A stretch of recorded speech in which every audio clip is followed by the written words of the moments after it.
O te toe whatalo whatu. Sa moe lau whita whafonga o nei aso. Manatu o lea ua tatu anga I mai I le toe aso ngalue. Ia po toe aso fo I o whanau I whalea onga. I le mātou tūlangi lea. Ioe, I nei I Amerika manatu o le nā ua iai tātou I sa moe le aso tō na. O le aso te penai ia le aso sa ia o tātou ni ia ma I tātou I so se tafa o le nei lano langi. Le afto a mātou o bia mai le aso whareile. Ioe, le aso se furu ma le lima le nei I le whaitawina o le kalena I ona whenumera. I le nei tūlangi. Ia mātunu uma o territory pia ngai ma le nei atunu. Ia, ei ele tato nunga pia toe manatu le savalinga mai o le niva yaso. Ia. Pave le va yaso. A fua fo I le vai fa le masina. Pave. Tuate le vave a le masina. A tala tu fo I tua le vai nga fa le tausama. Sili atula on matautia le tūlanga o le pave le utatu. Le fa tele a. I le fa tele vave. O le mai o aso, ma o atu aso. Ia leo tato nunga tato te whaitawina lava I le tangata le whaitau wha tangata soifu. A o lo o taula pealo soifua ma lo ola. I le anga le lei whasoa, ma le anga le lei whaipea o lo tato tu. Ma fuan tato tu e whetapa. O te patu, ma e tepa mai. Tato whesila whai. O tato whewa aiai. I lunga o nei a vaenga upenga te whailangi ia po peau ngaru le e pi o na masanieri ngana whaasala lau. A ieri tato nunga Samoa. Po whia lawai anga iaile sawa, whaatere ngese, e tasi ale au ngore sui fua meleola, whaafitai I leola. Wa pe whaatere ngese, pe sawa, pe whaatere ai. Ile mwhaina tupu mea ia pe ale esi atu leola mtato. Mea lea ngona I lawar fia whai ai. Ia pe a manatu I le na. Ioe. Ole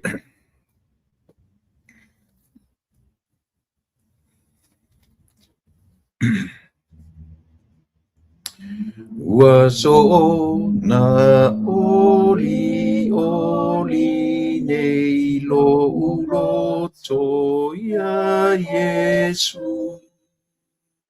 Ua ia whaaula ia te a uola ule pese fo pese aleluia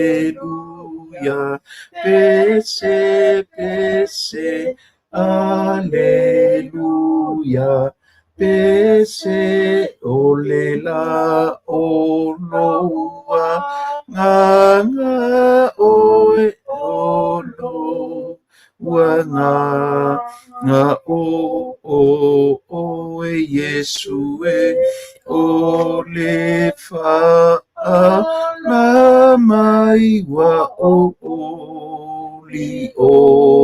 lia ole tau toto moai la lo la ua fai nei talulo na lo fa ya te ua ele pese aleluia pese aleluia pese olela oloa ana oe olo wanga ngā o e Yesu e o le whaala mai ua o li o mea ina leo langa nei atoa le atali o lo ule atofi elele o lo ua mausali pese pese Alleluia, pese, Alleluia, pese, olega, o, loa, nga, oe, o, loa, nga, o, Yesu, o, le, whaona mai ua o li ai. Whaftaitele le tua lo mātou tama. Mātou o lia manmanir whaiwina o le nei vai asu i au mga aruenga. O mātou whanau fo i malo longa o le nei weekend. I le ia ngai ma a o onga o le nei vai aso a whaasolo ina mau atu na mātou tatalo mi ia lau fio i mea uma whaaftai i le ola ma le malosi whaaftai i aso whaopopo i aso lo mātou ola ia whaaftai i lau leo leonga o lau pui puinga o le ulfafo ma le ulfale lo mātou iai lunga o ala te tele ma ala te babave lama le oti peitai a lea ua mātou toe au lia le nei aso. Na la leo le ngang whaftai i ate oe. Whaftai i mea uma ua e whaia. E ola ma le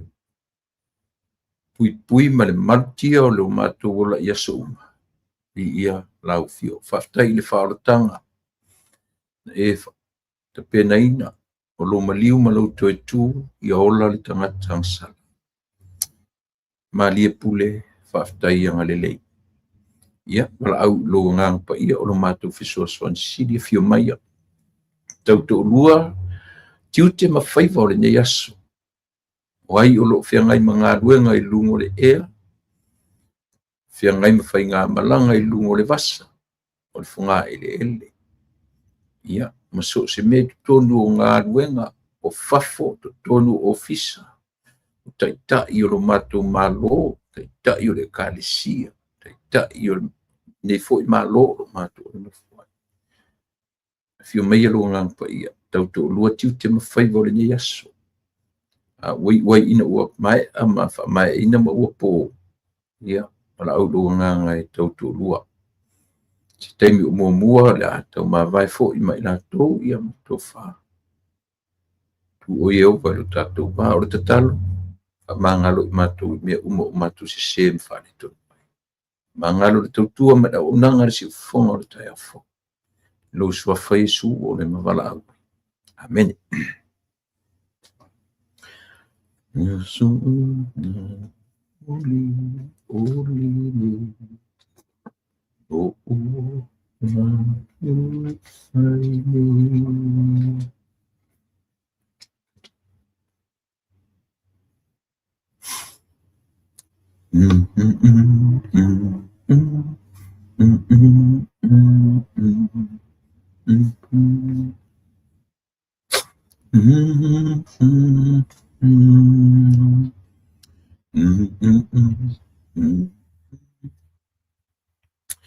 Wasa ona ori ori nei. Mana ia sia pese ua lau i vilu ai tātou. Pete lotu e whakasa, pete li e whakasa. Loa ma le tō tele o tātou. A o le pese wasa ona ori ori pe au mai le mawhauwhaunga o le litu stala. Paulo. I le tusi wapi ta uroa i ngō tusi ni umo meo e kālesia. O no, o fio anga. lea la whapea o le tusi pe na tau a o iai le li whawhatpui to tonu Roma. Fe mai nisi o le house arrest. Mai nisi au su e o whapui. Ia whapui. Pe te le whapui. Pe la titi. Pe na house arrest mai le fale. O le sai tia o le tangata. O le eise sa o tonga. Ia mea na tātou te vai lau tele i le upu o le whawhatpui pe o ina na au mai e tusinga. Lea ale li o Paulo i hanga i atu i tangata lolotu. Kalesi e Filipi. Le Christians. Pio i latou. Atu tasi nei mea ese le tāua Samoa. Tāua ia langa pei tasina me tau tilo iai i le tau o mea tonu o i latou tusi. Latou tusia ma whaingo tien tatu mana malama. Nanga telen tatou whaalau teleina. Pio na whai atu. Tuspa ia mo meo o particular sites. Ia po no whanga. Po tangata. O ai tu i ngā tangata. Na tu usa o iai le tusi ale otha po tustala. Tatu mailo la ia lea i leo langa wha kirisiano. Tatu wha ngā ina rotuspa ia e tatala. Ia apply ia te oe ma tatu uma mo se tangata kirisiano. Ai ao ola ina whesilisili ma tu ilo loto whesili. E siana tu siai le tustala i lea ia tangata. O lea le taimina tu siai. O lea le mafua angol tusi. Ioi, te pela tusi tonu le whapea nisi pe na tusi po le ono se fulu i le ono lua a AD ia po temi ua ma ea le maliu o Yesu. Ioi, ono se fulu le ono se fulu centuri. To e ta ua na i mea ia le iara tatu malama ai. Ia o le whapea ioi pena tusi sa o ana address sa o le tusi tangata lolotu tangata kirisiano Filipi. Ina ia whaatu mawina le meo le talo taloma, te talo whaatasi. Ia maua le meo le ola fia. Ia whaatu mawina tangata i le ori. So ewi ana ona whapea o le foi tua o tustala ma no whanga o tusi mere tusi. O lo whawharpuipuina. A o lana whe au momori. Ia tu mau ia te auto Filipi meo lea fia. Oli i le li. Ioi. E whapena o le vaai le li o Paulo api o Paulo o tustala. O le tu mau o tangata. I le meo le oe ai ma le ngā lue whaatasi, ma le fia, ngā lue alo whātu alo whamai. E ui ana iai o tatu e se senga whaatangata. A o le whi au wha le atua la vaia. E mori mai ia te oe mau, e mori atu ia te o to Filipi, ia le tāua o loutou wola fia. O loutou wola ori. Ia na whalau tele mai lole ia tatu. Peo no whai atu. E le tusia mai tusi ia te oe. E le tusia mai fo ia te au. E se atangata na tusi ai. A o aunga o autia o tuspa ia whakirisiano. Ia whaasafua mai i le rolangi o tangata. Ia o le alme na tupi Filipi, ia tupu i ma o le rolangi. So o le ala ua whaasafua me le tala le tusi e Paulo. E le tusi, le tala mo ia le whai atu. E le tusia mai e Paulo ia te au. E le tusia tu foi e Paulo i Samoa. That's reality. Leo te tala no toi. E le tusia e Paulo le tusia le avatu i New Zealand. E le tusia o winga i o le fe au. O le tapenanga e Yesu o naso. To se furu marto lua. E le tapena foi na whapea. O le tala e tapena e o atu, e au wina atu, o au auna. O le aunga nā. So, o le mea na tupu i Filipi, o le tusi na tusi Filipi, lea u whaalau tele mai ia te oi maa. Ai a o ina sa ili le lei po le an mafu angan tusi. Iona, ba ai le li tustala. E iai winga le o tula i mai lea nu uma le Filipi. Korinito. Pi ono umana na whiarua iai le li nena rinta ua o le apostolo onu ese. E ui ala na saisaitia. E ui ala in whawharpui. Pi ono whai atu. Le isi sio tātou na wa ai in whawharpui. Pi ona fatu le mori mau isa i le au tusi ma le au suesue. Mai e nisi whai meo le house arrest. Mai e nisi whai meo le whatpuipui Roma. Pi ona whai atu tātou porkalame. Whatpuipui a o le whatpuipui. E ala na house arrest, sai tia, no freedom, e te free te whehua. So le aungala na o te. Aunga na o mane tala le maurungu. Leala i pese le tatou pepese. O le whautuanga a le apostolo i a Filipi. Whatu mawina, loutou fia i le ali. I au tau alofa le tasi le tasi. I au tau whetau si ai. Au tau whetau si ai. O le ata le nā o le a. O le oli i le ali. Ia. Leala i le pese le. O lona foi upe wha, le lau fai tau ina tu Filipi wha, a o lona foi upe wha whapea. Ia o tau ori ili ali, e le au noa. O te toi whai atu, ia o tau ori. Ia tau te whaalongo soa i upuia, ili au whai ngā luenga. I sunga i whawhia ngainga, i whai ngā luenga te tofi le tua, i so se, o e tasi a upu. E masania, ioi. Ia o tau ori ili ali. O te toi whai atu repetition. Ia o tau ori. Meaning, e tāua le me tau o lea. A o ina o tātou ori ili ali. Tusa po atai mi whai ngata. Peila mele ena whai pau. Whai mai le li tustala. E ui ina i tonu o whatpuipui. E ui ina sai tia. A ole ori ili ali, e emo i mea pōngisa. E manu malo atu le ori ili ali, i le pōngisa o le ola, ma matautia o le olanga o le ola. E emo ia le malama o le a, pe a whai ua e ori ili ali. E se le ori, e se fia, e le tutusa. E se mamao upuna e lua. Le ai tau le disi tau wavala lata.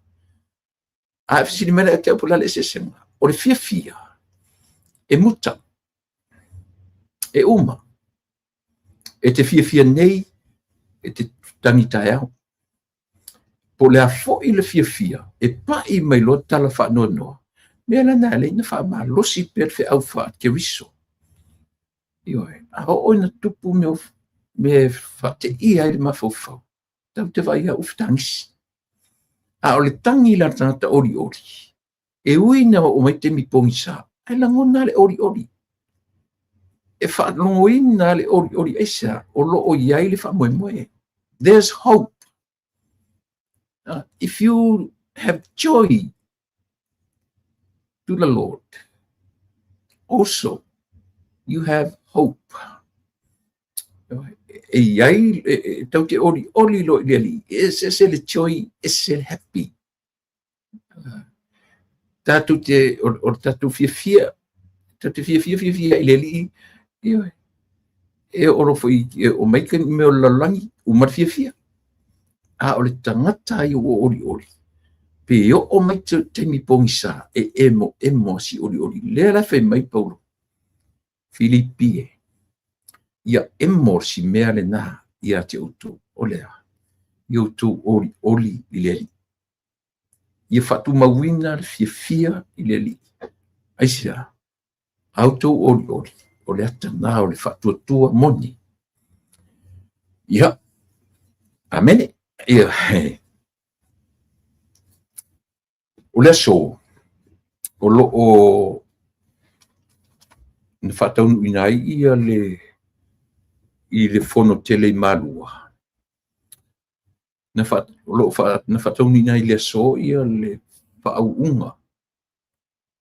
Ta sisia upu e tauna o pa iai. le upu le whaunga. No utana noa pe whawha e no utana noa ai, le upu lea. Masani ana utana noa ai ma comments mai fo inisi ma fsoswani mai ma tatou fituwhai. O le upu le whaunga. Ele tele loko le hale tua inga nanga o tatou masani e le upu le tau te avea i mo meo whaunga a onga.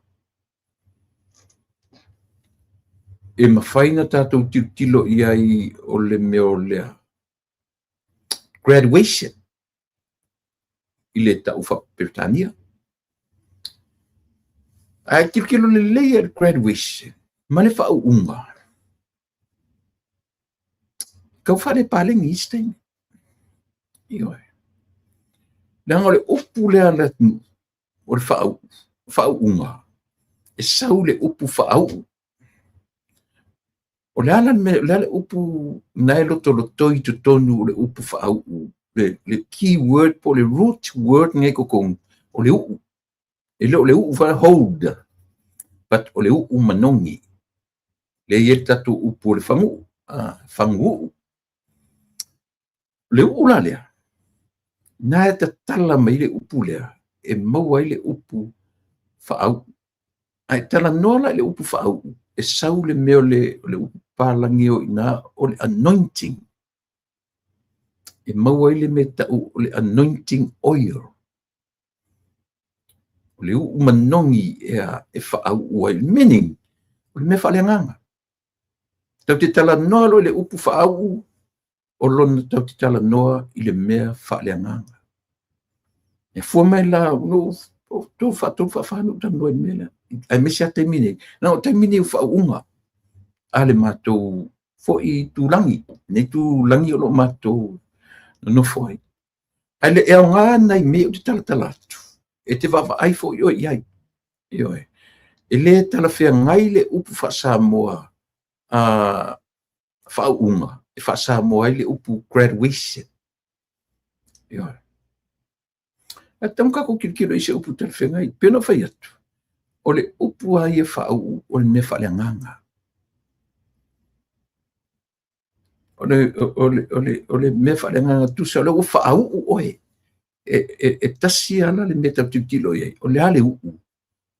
O le uu tatu tilo le upu o le anoint. Whapaia. Anointing. Le ure whaunga isi e kare sia whapalangi. O le anointing oil.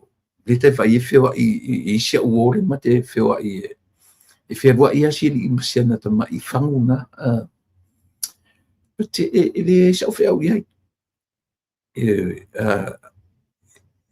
alu fa solo ato se o na tanga matu te fetaui io ia e fa pena se u matato ai mea matato ai o inale la le titilo o ina sa o tato upulea tau te o le upu fa au o le mea fa le nganga ile te tau tato fa sa mo ina le upu graduation at palangi.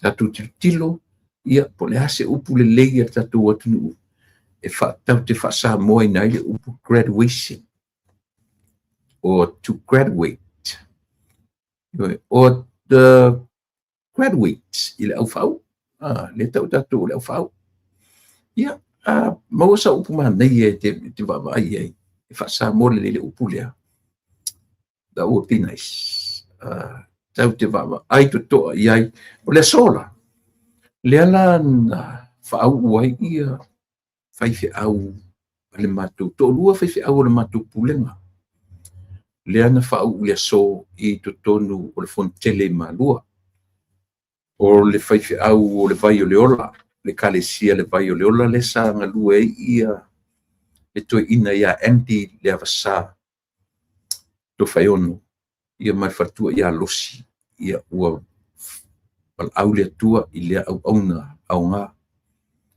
Ia ona sa ili lola ia leo to sa ili ia le whaiwhi au le karesia. ona latu fitfilia lola ia le o le susunga ia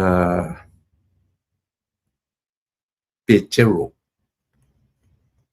ia le la ua mautinoa le ua ave ia ile upu reverend ia so officially Reverend Petero Taufangu Matfatua nei le la whaunga ia umai le la lua tausanga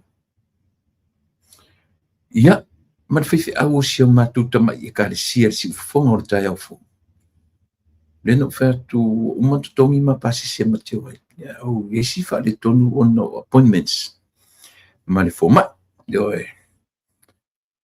o tuto mauai ia le sunga o le sunga ia Reverend Samuelu Solomona Aftiti mai fatua ia mane fatu Aftiti ia o matu faifi au na vai leola ia man faifi au ale si fonga o le tai fo ia le o watu uma ile so ia le faunga ma fa e lo le meta o le fasa ia ma official ile ma o le la faifi au sa mo meaning ua mawhaia ona la whaatauni uina ia mo meo Sacramento.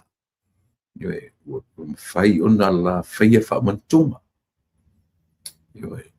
Ua la mawhai na la whaatino ina malawa Sacramento e whia ngai male e whakasa. Tō le la whaatoa a ore matu whaifi au. Sa ta tauna wan matu tau sanga lon toru nei le matu e kālesia o lona winga e lua lo tau sanga. Te tau whaau. Peitai ia ele i tala whea ngai le taimi ma tausanga ua mawai ia ona o tūlanga o pepa nofo mau le nei atunu. Lea la ua wha mautuina vaenga ia. Lea la ua wha mau sali le nei tausanga. Ia ma wha wina ia ma mawai le la whasa o le whaifi au Samoa. O le wha uminga na o le whasa. So se mea te baba ai le kāresia e whakasa ia e te vaia i eile meo tau o le oa o fure le whai umai malua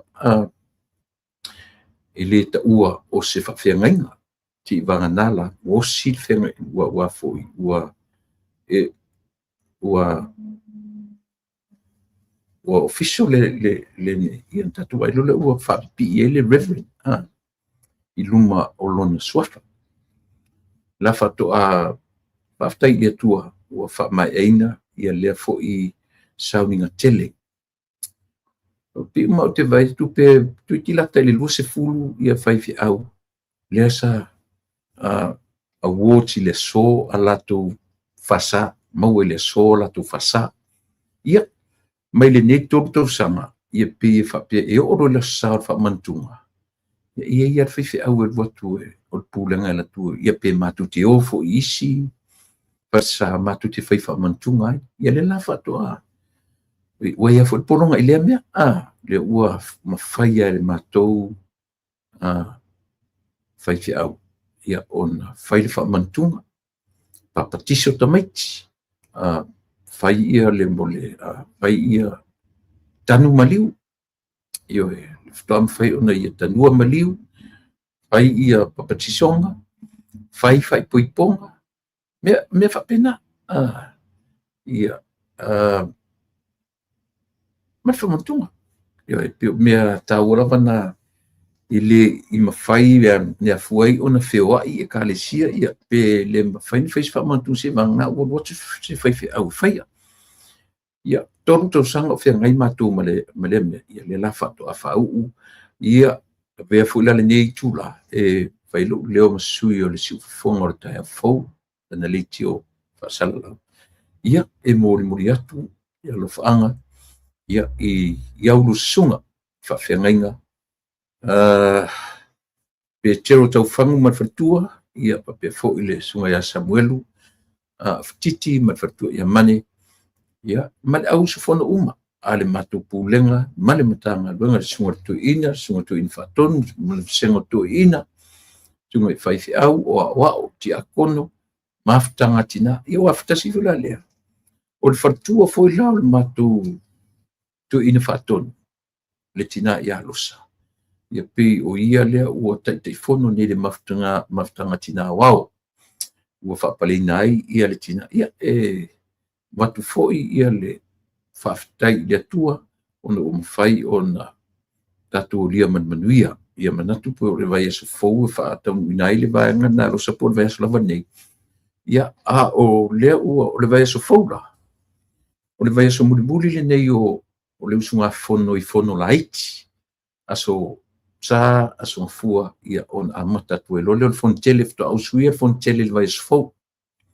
a o nai fono laiti o matagaluega eseese ia pe o le sausuia i le ulu ai vaiaso o le fonitele a le fonitele lava ia lea la faatoʻa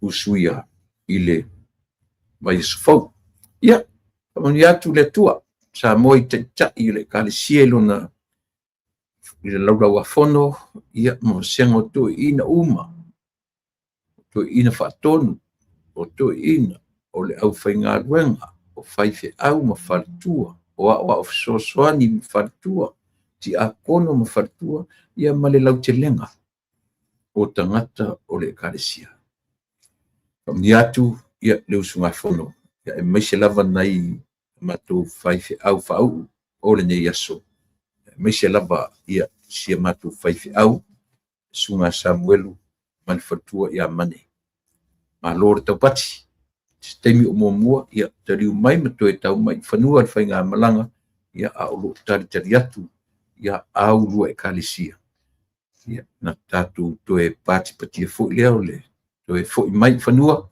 mai ni talamalie mai ni talamanaia i le o le oso le malaga le mea tauia ia le mea tāua o le ola ia o mai nei mai o loo manuia maua ua laga otele a me faapetotopu o le tili mai i nei o tagata ioe iai le tausaga po tausaga i le o mavae po ona tu atu tili mai ai nei se tasi foʻi o tamā pensione ioe ia le suga ia o i ligos i lai ioe tili mai nei le maliu e leʻi atoa i le umi se taimi ia ae valaau le atua toʻiga situation lana e faale o tau manaʻomia tau le o ioe o le o fiafia foʻi mai ioe ia aiai ia ona ua ona ia foʻi le soifua ma le ola ia ona o maʻi o le tino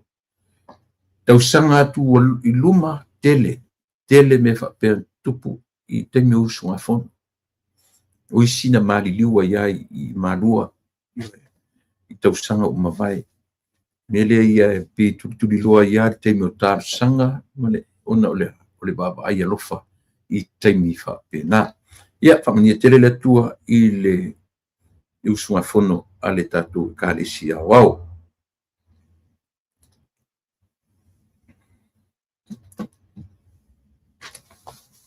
ona nei ali amatala pukala tali merci on sa merci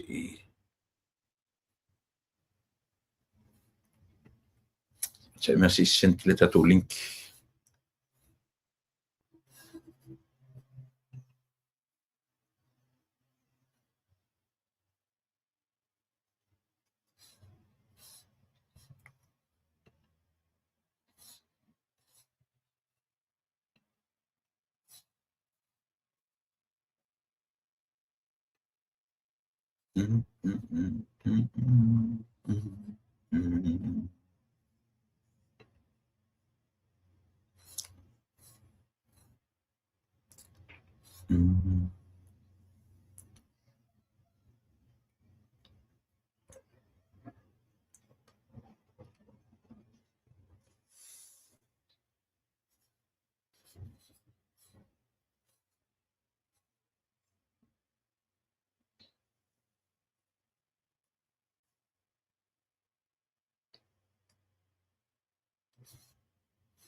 ia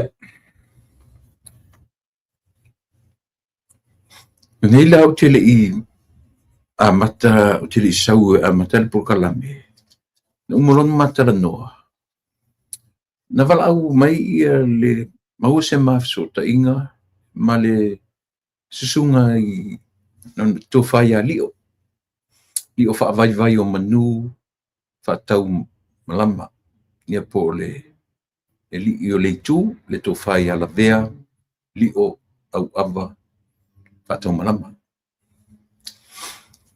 ma wala se mava no nei po le afaitula ua mavai atu ai o tele sau lunga materta tu porkala le silmanga io me manino ma da mo si sa la en me le vava o ili lan me le ta uai o e fa mavai ya pe o lela o le tau na vala au mai tau fese mate ni mate tala no to i le so lua o le vai so fo o no winga o le so fua ma tatu i Amerika ia tau puleola o le winga o le mata noanga ma le fu eu e fate ia le tele le vavi na alu lungo tala tangata ai le fola o manino le mata le vai o lo o faila na leave no fatu la ko nga leave na ke leave with pay or leave without pay fa pe mai yo o lo leave with pay ele o iai se mea la vai tasi o fa pe ai ua fa ma vai ma le ofisa o leo o lana livi o lo alu po langa medical leave yo medical leave le pe ka uklo medical nga ko lo la ia le mea o lo o sa fa to dia i mo kidney stones mo silfia lo winga na la utala o le e ave so livi ona o turanga ia o se fu marui au to fa fonga la tato tangata tato tu ai mai se la to e feita i le fo i fai una fai male fo ili mal e misel finga malo o to fa fonga la o to tangata o le o tala mai le sa o tonu moni man fa mauni o le mafu anga no fa se tu anga doi mo se taimi se ia to tasila lo o mele na o e foi au po o safari i le lima ono tau sanga taruai po kidney stones se no fa atuale i seli io ia ta ilo o ineye alela fa pe mai fesi umi ono fo mai o ineye tasia mo le procedure pi fa penale na tele i no fo fa mai na la tua fa ta auto avese o sau install mo meu stents lua stents nga install ia tia ia te paula na o le meu procedure na ko koe asi le to fa ia ia on to fo ia to ko removing o stents ia on te fo ilo la ia le malo si se la percent ia pe o me na matar no ai fa na e tinga ina fa tu no na lo watu ali ato se tu se lua tu la tu la no la tu ai na lo la tu ali fa mai ave tu tonu fa moe ave assistente uma ia pe tau facility de mercy e ki nga inga le meu le ai not at all da ilo e nisi but no I went through that too no ese ia mo meu ma ia me ka ko kidney stones tele fa pe vola na a folo tele mai tala no piname to tele fo ila to na fiel mela ina o usu te fainga dunga te mina te so tonu la u ka va fainga dunga o fa no tu pe to le fainga lower back si o ana u tonu u le nga dunga mo o te so tu la o le fainga puno la then no well au la ia la superintendent at a time to fo i mena o sa lo o sa fa ma to fa i fe me fo ma i venga o the same day io uma to pe o mela na molo to silfia pi o le procedures nga na go through ai ia le sunga ia li whatau malama. Lili una ua tua tala malama, tala manino. Nanga ua fisi umi ua tole lua vaiso. Au lea kau make ngisi maka au ka wali ngo singei fo i au ona. Iyo. Ai ese leanga. O le leanga fo i le samu. O tangata le ave livi o elo a to le malosi le tino lezi. Iyo. A o kala ia ma meo a e maka o kia. Kai pe ia me fo ina. Na malangai si eli pale mia isa i New Zealand. Ai tatu va ai fo i tala tangata. Iyo e matautia. Matautia ia le meo le. O whalongo atu o lea o toi fo i le li o vani. O ai le whauminga o lengo siri. O lea o toi fo i, o toi fo i lana ngā ruenga o se tasio sa tini sinia. Lea sa nai leo ina ia le tamaita i pale mia taruai. Ia le fionga i le sa whapito. Ia o siri o vani leana vesia i lona a vea ia information i tangata o le ialu le reida leo. Lela ua wha manino mai. Lea ua toe wha nanai vani. O le ali ia po le to rua o sitama i taifo lea o lea e wha jale na le fifi e to telo tangata ona o ana foi tustu singa se ma na foi mori mau te se i lunga o mene o tala fa sala lau ia o lona li o lona fartua te meta i o mainga lilo mai ava mainga ia lela ua maua mai le tala pio le latest news nga lusa ua toi fa awawina lana toi foi i le ngā luenga po lea lava malea mana ia pesele na amata kwenye di tatu waso na oli e oina sai tia i tatou lele mautonu ma le ese o whaai unga a i latu o tea tu la fono tatou atunu a tatou ori ai mea ia tate ori lo lieli tau te ori pesau a ese se whaai unga tau te ori e iei le teimi manino ai waso na oli nei lo ulo toia Yesu ua ia whaalaia tea uola ina ua whaola mai Yesu o le pese fou e pese ai lo fofonga malo mutu pese fou me fula na poani me o fale tonu i tatou na ona tatou whapea tatou te fuli tuai o whainga vaenga wha fai o le vaenga le malo o latou ia ma le vaenga latou te ngai le malo fuli tuai i le vaenga lautele a fai o tatou o tangata ua moni le ori le li tatou te ori ai lungo o fetu ia ia ele setala e a fua lana whetau te whetu ia i le ori lea e iei le teime manino ai le whetu ia e iei le teime manino ai le whefuri tuai pau a lona ina nei maliwa turisi e le i wha le leia le whetu ia pe o le nā le anyways e le ai e le tu la fo ina tatou io na e pi o tasila sinava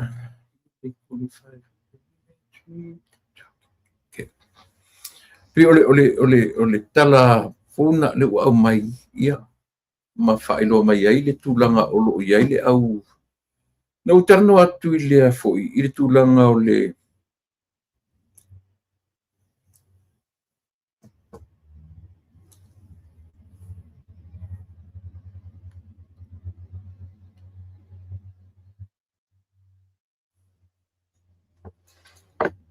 ia le la vote o te tala no atu ale au mai la fome ta bene ia io o te le faiti o langa e au ngafu mo o le te mea matela o por kalame te vele sau o li poki e kanaka. Ia le vula fai me se fulu mori mau fu, le mori mau, le maliwa tu au. With who? Ia, i se te pawana mena o na faa, mata osi atu. Ia, ai nisi o su enga nisi vanga fau ese mai vanga na tofi. Te wape se fulu, ia, ai utele o mautinoa, utele e watua fu se news mautinoa, me o le talafo mai nai tangata. Ia, ai le pio ono tatu. Pau le mautinoa le na o mai.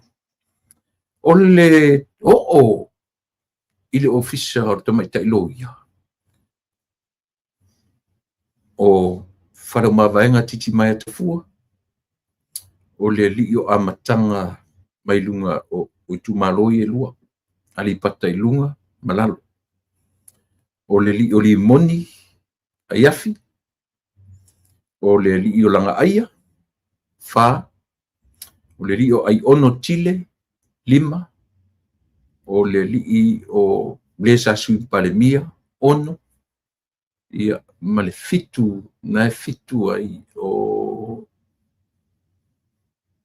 i foi i uma o siliesa minsta wa onga ia o ila to ia lo i 5 o le ofisoloia ia na tu swafa o i tu malo fo ia o matemine ile i uma tu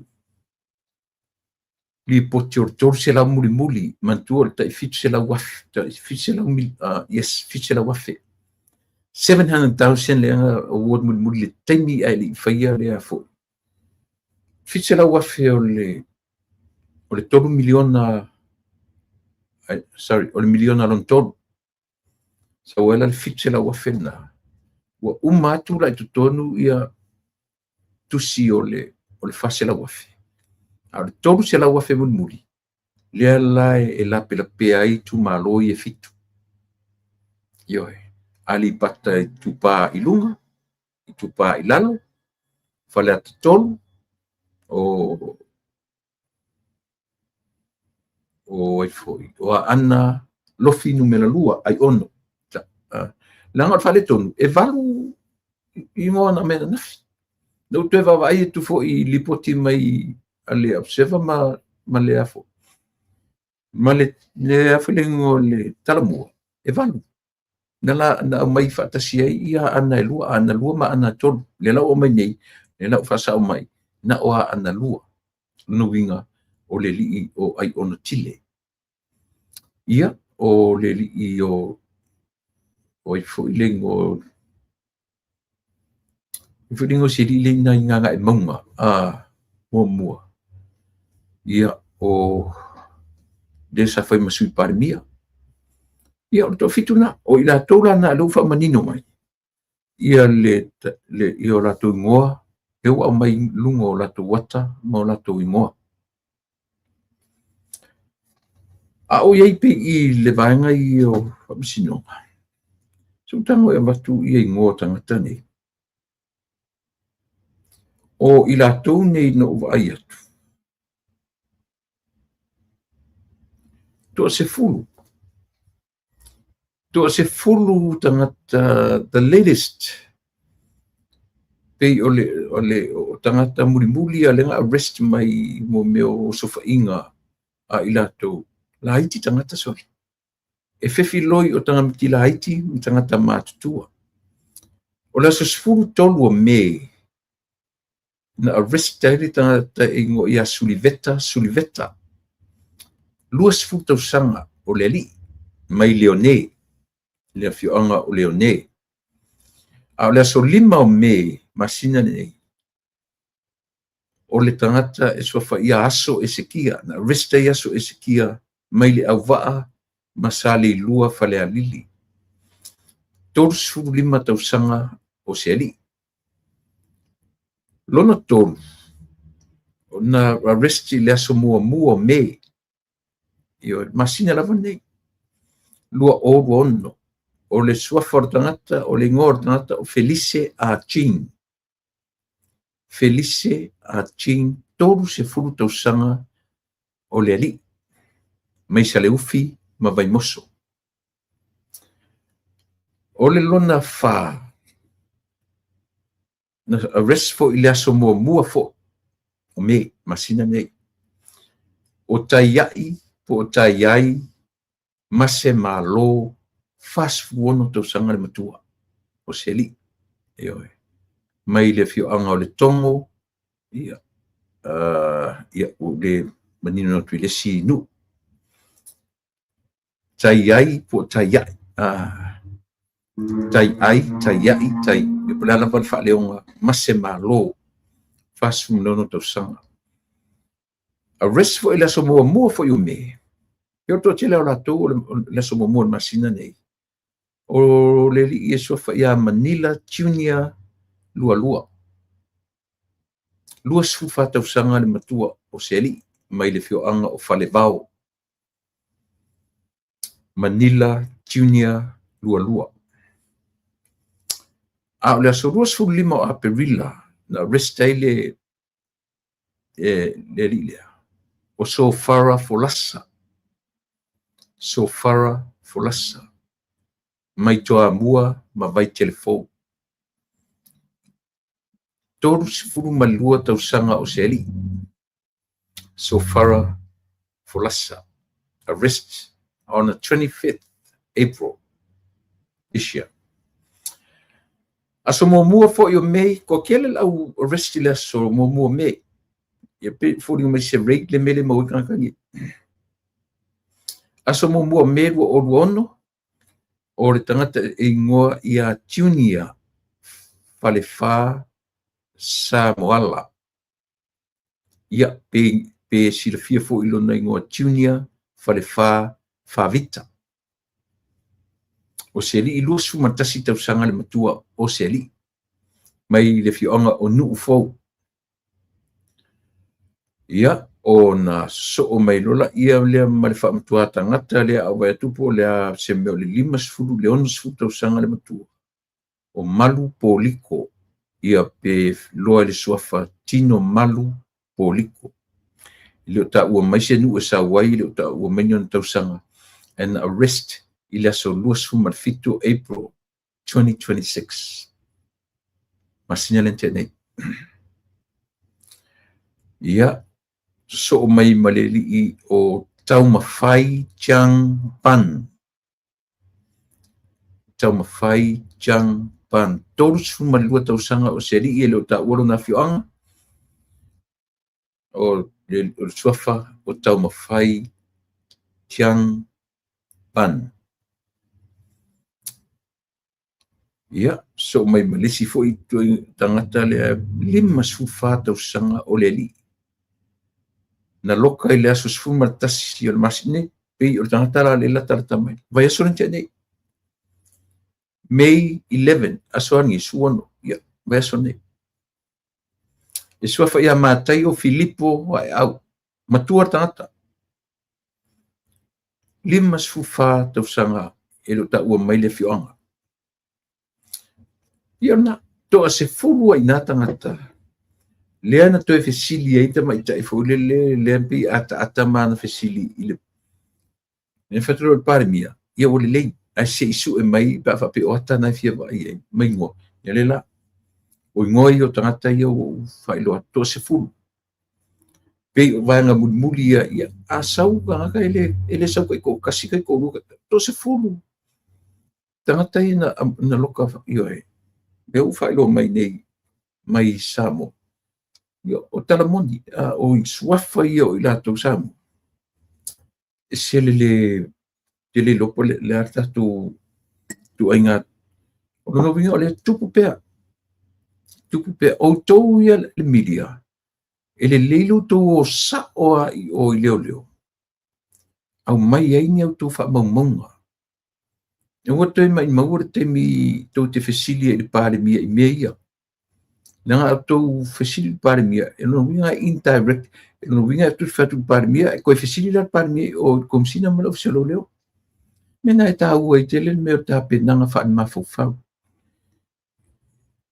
ae tama fe ave tou fesili i mea ia amata mai le afioga le lii palemia i me tolaulau mai le afioga le lii palemia ia i ugafono o le kapeneta ua pe o le mea na ua lani tuu tou fonotaga ma le palemia ia solulu o le aso lulu le fono le fingo le lipa le mia man kapeneta o inala le sauro le pa le mia io e to lau lo ia ni me ni fai unga ye tala ia no langa le na uma no to fesili pe to titaliem to fesili i veitia le lana fai atu le lipa le mia ia o le me ko le o io e to fesili le komsi langa o na to fesili me ia le lan fa tu le fingo le lipa le ia o le la tam fesu e mai ata ma pa fa pur le la wa fai lo the very next day o to tala noi la so tofi o to io e la so lulu o to ala so lulu na mato tu salan tu tala noi la so lulu the very next day sa le lisi la ia pe o le tati tau fu le fa ma avenga io e ia awole langa e to tasile par mi to tele ka peneta io e fo iulu fa ulu ngam tanga banga ia me fe tau to fisili par mi ma ia to fisili me ia e mai unha fono ka peneta aua to to fisili i mo meu o mele i sau i unha fono ka peneta ma tele io me fu ia ma tele tala new selesi awoli ia le watu ile afo ele watu ile tatu press conference ai mo mai lunga la ko news ia le ngala na la tu ala mo tatu le au fa news ia ole tan mulina tangata ia na taloka tu nei to se fulu le tangata matua lima sfufa langa ele sto ina matua la vai i folinga to matua ai langa do ta ua mai ia ona tau sanga ia ele ta ua me tau sanga au te vai a mata mai le lua suto sanga nga ile ono sfu motu le matu tu tangata the youngest one is 20 years old tangata matua ia ona le tatu tiro ia ono se fulu motu puto sanga te loarto ina le lifta ua mai tau sanga se vai mea le ono sfu so e male lima fa ia fa so sole te tor sfu ma te fast food ia si o le o pitori i titi o le paia inga lea luas futa sa e oi tau tia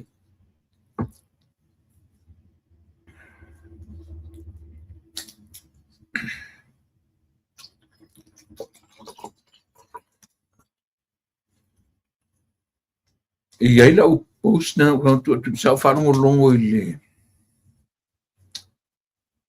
o le tala fatusa ina ufisilingia au fa ile filo inga tu le pasa ile lema mana media ya le leila aftai fulalo brown le fa pe me fulalo ono suma fitu ma ko ya uso esa 67 le kiola le au mai lunga tau sanga nga kasol la o vai to tanga to ko makua singa uma le kula man ama ko singa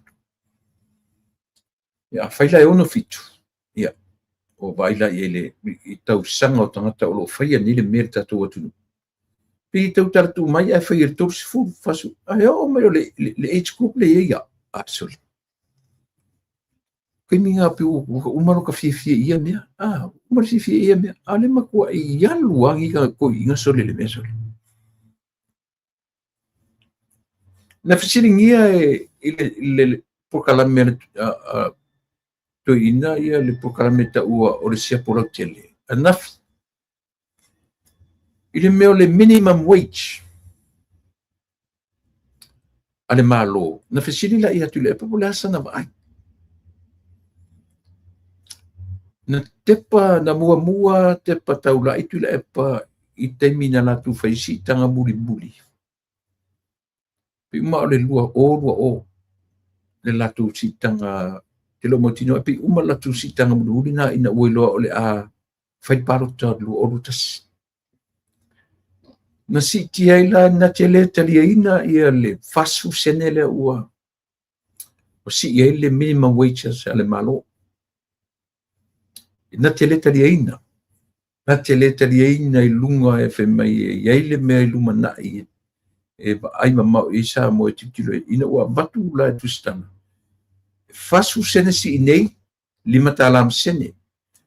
Fasu sene si i tau sanga fau, lua o lua fitu, sa vali atu le lima ta la ono sifu, manutupu. Ia ono lima. Ai o atu le lua o lua varu, toe wha poporo si fasu sene, ua ono ta la ma le lima sene. Tau tu le epa disagree, very disagree. Au mai fo ina ia reasons. Ioe. O reasons la le toi ina. E na te au mai wha le mawhau le tūlanga o le afianga. O pisinisi tūma oti. Aua na ia toi au mai e fu la le afianga o le Yasaki. Ia mai whape mai o ia pau na pisinisi o ia na watua i Samoa. Lona taimi. Na to tele tanta whainga lunga, ai pei o le tasi i lunga o mo le minimum wage, wa alo fia ai pisinisi, whai atu i Samoa. Ai le lei, te leo loa i ai i le department le vaenga le va, ai me tau pisinisi le ta ua o le chamber. Chamber of Commerce, te li lopo le ale tu langa le va ai le vaenga le na i ai. Latung ta whaioi na whea ngai tonu pisinisi whai atu i Samoa, pisinisi tu tonu lavo Samoa. Po o whea alo whani le wa ai o tanta whai ngā luenga o pisinisi tu maoti. Ia, pea a fia i pisinisi tu maoti, i si tanga le malo. Nei a mai foi la e le li o, tu le e pamo meo tangata moni ngā lua le malo. Nei e whapeo tangata moni tangata whaingalo ngā moni ane malo o i lātou whaiwhailonga. Ai o i lātou e tau le au totongi aso. Lea lapi e whaanganga i ai i le totongi lea. Po le vanga le tau e nei maisi atunu i whafo le au blue collar. Le au leipa. Pei ai tu te loa. E le mawhaina ola se atunu without the blue collar. Mea lana e lei o na wa ai atunu. I le whatau o le latu wa ai. I tangata nei. Ioe, i latu e ngā rulu e mo le minimum wage. Ai sea, leanga o lea o seta i si kaka i lunga, ma latu tutongi. Au nei tangata nei na amata me te me tuile epa, e se tuile epa. Na tutala. E umale ta pipi na tutala. Lea langa le wha lima ono fitu masina, ma le lima tausanga fia me. Wha tausanga fia me. Au atu i ata pol minimum wage Samoa. To ole kam fai ole threat. Ile se fautuanga le mea tula pare fai il malo. Ole threat, e ngofu ma threat fa mai ko kilo ia di me tula i mai sa mole le mana. Wa uma na fai tala ole milion. Le wa uma le umor milion. Le ai se me tasi wa fa pe wa fia le tu. Na le alanga o fia i tu malo. Ma le si tianga o le ola, ma le olanga i tonu o le atunu le vai lau tele. A le ini mea o tutupu mai, yo i le atunu, pau le mea le na toi mai le malo. Tau toi vai sila to ale atunu, i le blacklist le na mani le malo a vese. O te tonu la i tele o mea na no nofo i le atunu. A fai atu fai me la lea o tau fai le malo e ave ese i le blacklist. A fai me foi e iai le mafua anga o mea na latu mafua me e iai mea le atu tupu pe ave ese mai sa mo me blacklist le ale toi o mai ni atu ue ma wane. Ale foi o ka o ki iai le mea le o le minimum wage. Ale foi o mai iai le tara tau whaafefe tau whawhewhe pi tau whape na whawhewhe mei i le whainga malo a mea o le aba ai e malo i se me tula i mai. Mea ko ngale ka o le threat. A lewa umar mea te tele wa umar the first 5 years. na tau o mai fo le to inga manatu le mai ele mfanga kupu se me fa pe ta lofa ya Samoa ma tu no fa ya tu fo yo upu yo le fa ngata ngata ni yo ta lo fai ya Samoa ta lo fai ya Samoa a o ma kwale a lo fa ngi kan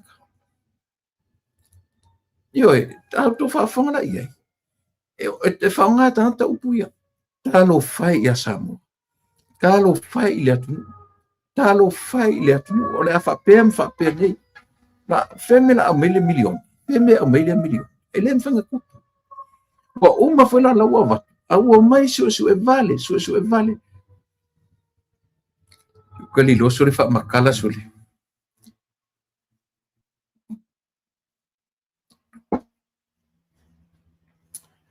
wale longa se me pasi solo ia yo pasi pasi lunga pasi la no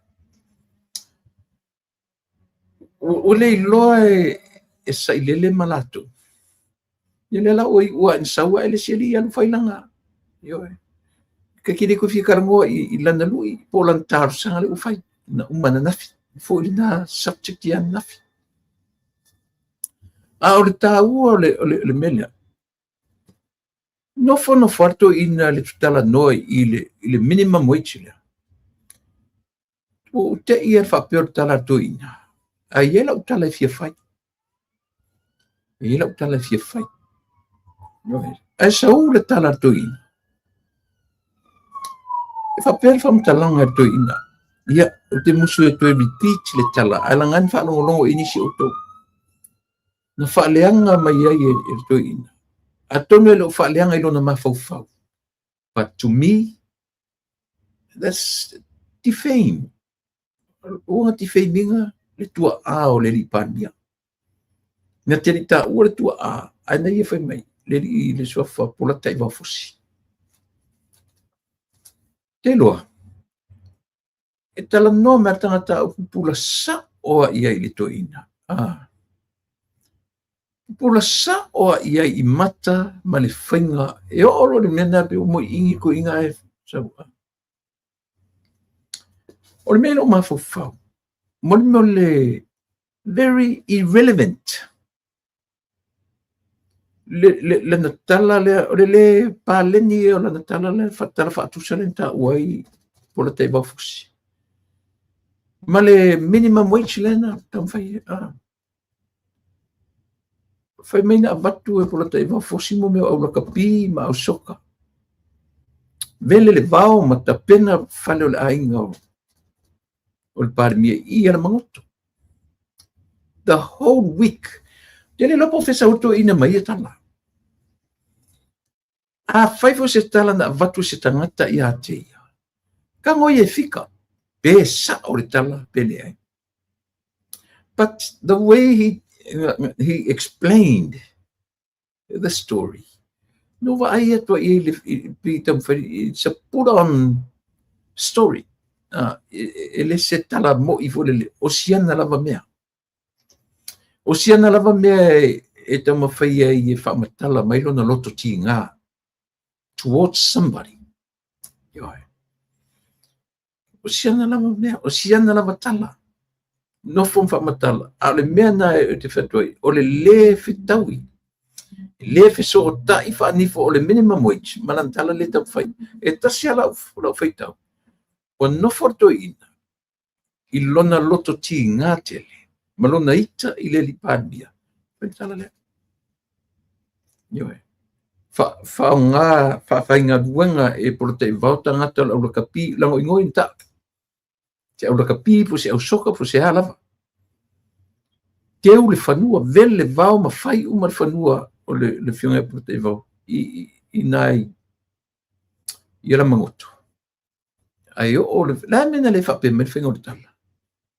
Yoe. Iana abilona la tu tiu tu si alfa matalanga la tu ina fero lua ia i io fa matala u ili ve me na fai atu le ia me alo fa le tofu tamatiti malan me alo fo ia la lava io ia malau tiu tu si le le alo ga repeat u matata la tu ina le langa isa it's a defame o le faleanga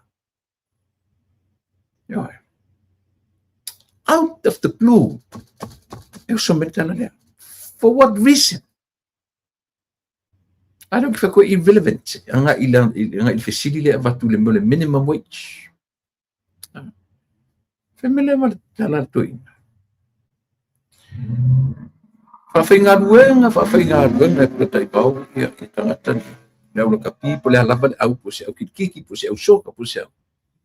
No ia kalangoa ngai sfuru lima tantu whingaroa. Mai aso atua. Tanga ora lepo te wawatu mo i lava. Tongi. Male te utusi whalongo le whingotala. Male te utusi. E watu e tua maritala. Au atu te tala ina. Ave to atatala I luma o tō matu. Ia muringa kau loko fo ia loka mai ki e whapea mai. Ia alalanga, alalanga whatasi. Ia soi fua le tupu. That's not real. Ele mawhainga launga ta sia tangata uma po le moto tangata whapea tu. Ia soi fua le tupu. Ia whaasata. Le ese uma kai mi oso kangaka. O leo whamukala I. Nongo winga pinga whainga I ia tanta ia turofe mi ia atu ngai tangata. E ta tala tu luma o la tu matu al tusi. Ia teu tusi. Nau le lua tala. Tu whauta tatu samoe. O se toea ina lava. Mena u te whai atua, u te le lopo na tu inga tala te whaalolungia I tangata tu ina lea. Mai leo o I tangata o tō whawha mai tia sa. Ua leo toi whaalongo mai. E leo toi. A leo o nofu a aveo olo na le fia I le taitai o le malo. O turi loa ai le tua a. Ma whaatupu e tara se maana tara whaatupu. Ioe. E se le anga sole. E se lo whaanoa noa I toi na. O na wai loa ko inga ule suna paua. Sui lo malantong. Wale au mai a whai mei wha kari o ko e wakumako isamu. Au sui langa tong whai mei ele. E wha malaia mātou nei whai atu ia te. Ioe. Pio sianga tonga, sianga angoso ngā rufa pia po o kou ia ko ke whai kua upuleanga ioe. A ea whanongononga po kalame. O ke ku sao e upu matala. E fua I lona le mā fau o ia o se ta māmatua. O se laua o sina o le atunu. O se tangata na ave I ai le wha moenga o le atunu. O se tangata na wa ai mawalunga I ai le atunu. O se tangata na wa ai I ai le atunu. Io, ini whataita inga I le lei ai. E sawe. Awa. Ua matua ese ane mawhau le uetoina. Na whamatala to ina lana tala. Whaiwa pe ua ata. Ua lei loa to ina connect me le whainga tala. I le si tala. Io te ale ufesili mai wani la le si ko fesili io. E se au tangata fai fesili fo I e fai atu. Ia. No fai atu langa o le media le na o langa ia media le. Te le whalongo tu I sesi o le media masani le o tu vailua le o le parimia. A o lana media masani a iei se li wha o pio si oa. Ma I lātou nai langoina ia. Ioe le TV1. Ioe pio anga o langa media wanga. Tasilana mea na le matango fie na o whalongolongo. O le nofo to ina lea. Ma whaaleanga le tua a whaasino I le li parimia. I se tau whaaleanga I whaaleano ai ai. Ioe. Ia, ana o fo I o to ina.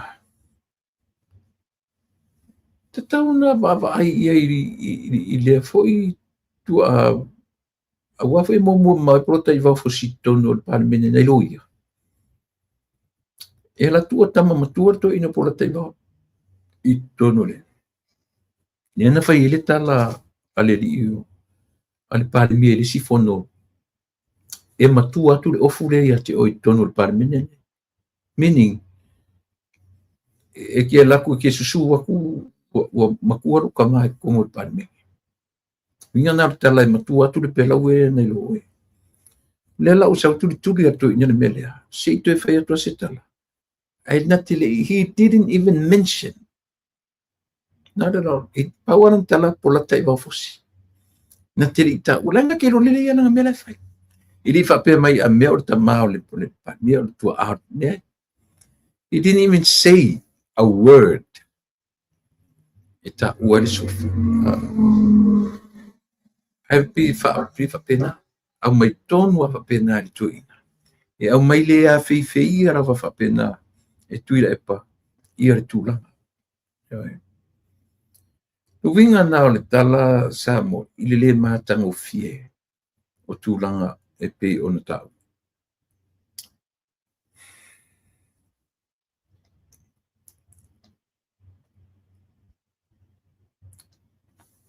ora si me na mai tu ina no na mala na maanga I vaenga la male o le minimum wage le tano ai o te tau na va aile malo I whainga tau na ba ai fisile fula ia le oala me se whaika wafe mafi whaita wafe mafi whainga whaia I le malo le mea ina ia whasao ina tupe mua awal whaonga sein tupe to whalongo le tau roto to ina awal whaonga sein tupe le malo le si me tu te vavai ai a foi ta vale malo whaonga lau ta vale ma utu e ola o kisi ta vale o tau sila ta tau ki tangata ta fili sau noa I me tinga na whale tonu ta mau a inga o le atunu o te mi o mai sui e par meni ta sila isu ke lea ngai ai I tula I mai fast o te mi o mal whainga palota sui e whainga palota yo kawai fau le pa le kapeneta ato ta kawai fau ta sila isu ke lea ngai ai lea lana laturo ia I fau ia te mai ta I pale mia le al fast nei o aturo la vanga ia le I koe ia inga kawai fau ai wha au mai ta vale na no foi tu lepa fa fefela nga sa kula e pa advice le malo e a foi tam fai fa foi ta vale le malo alo nga uku ka vale ka kai langa iu se ka ku ba ka ku I fa kuanga e se al kai minga sa fa ia I maka alo I le ola le aku ne mo ia nga sa I ko inga le o lana pule nga wha kongu wai le aku uma mea umana wha. O lana pule na whai tusi le na whaspepa, ave o le kampani valele, ba aile kenge lea, ba aile kamane, ba aile ungari lea, se I foi mai wha kongi pasi, ba aile au laka pi lea, ko kongi ngā unga pauda kuper kamane ngā selau, lua selau. Tongi na kau fili lua selau, langa neng whamkara o maile seri. Whawhia whewa I fua au laka pi anu yang masinga mai kukuila, o I Usila. O mai a kakam koe whamtala, e mafua I nāle ngole a papastui. E a fua mai lea, ina u whaiatu tangata sole. O kongi no pasese, e mai a, pingi fua lau kama papastui. Usisi lau koe, ai au tau whaitio nei le waalele, le aise waalele. Se me, ioi. Ua lewa na whai ngā aneta ngata I atu. E koe mo whamu koe ka omenga ia, whai meo koe o kero kaka ngā suru aku ia ia. Mei, no whamu mei, ia, o le suru mar koe inga whia, suru mei kia. Inga keli ka o meila nanga mea whai suru atu lea. Ala o kako loa umana. He did the favor. Whoever. Na suru atu ia ia. Mela whai koe inga nanga whai favor. Molea. Mole kam whai ia tū maule lango tangata ia te ia, ai lei loa I koe inga. E makua ngau a ango ai mea le malo.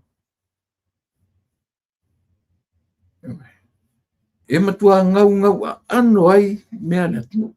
Le malo.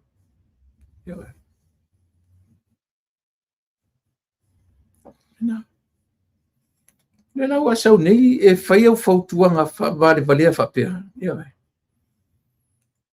ka whapea, ai whai ako aka li le au kuskala ia toina. Ai ana esi tu stala ki le loko. E fisi sa oi, ana e me ngau e pisingi ser ka kuaku. Ale fuki whanonga e selo me ngau e sele ia sakim samo. Ano fa me wala e sele le minimum wage. O mawalunga le singa o le mfai. Vai kule ia sakinga me ngau e lato. Ia.